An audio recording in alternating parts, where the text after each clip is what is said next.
Virtual reality and augmented reality. They kind of sound like something you need a drug counselor to get through, don't they?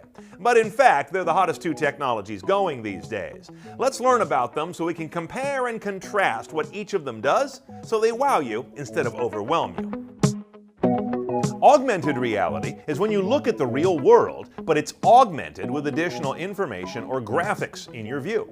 Now, key to this AR concept is that the things are indexed to a location. That means they occupy a relevant place in your view, as opposed to moving with your gaze as you turn your head.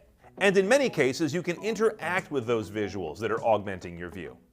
AR can be had via a phone and one of the many AR apps out there, or for higher performance, you use dedicated AR glasses. Know that AR is increasingly being referred to these days as MR, mixed reality. It's part marketing term and part acknowledgement of AR's ability to augment the real world while also bringing in unreal elements.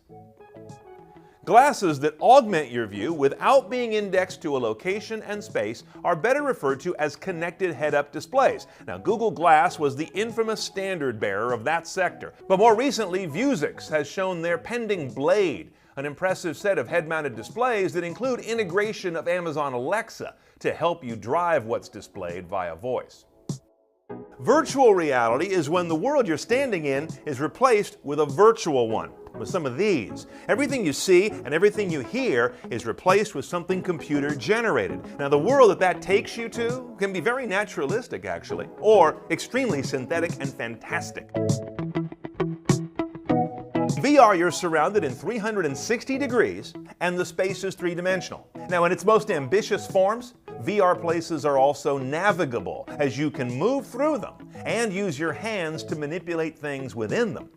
VR can be done as simply as sticking your phone in a literally cardboard head mount or a little more upgraded plastic holder, but the attention these days is mostly on real-deal head-mounted displays.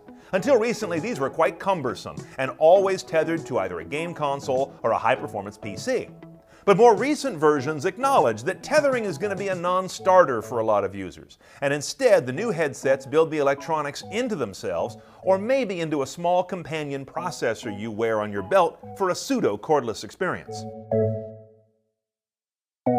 The bottom line on AR or VR is that you really have to experience it to understand it and appreciate it. It's very hard to read an article or look at a video like this and understand the impact of these. They aren't like a lot of other technologies. The good news is you've got plenty of time. Both of these are pretty green and have a long way to go before they hopefully merge into a pretty smooth continuum of abilities, whereas right now it can be a little hard for the average user to knit them together, let alone find a use case that makes sense to them.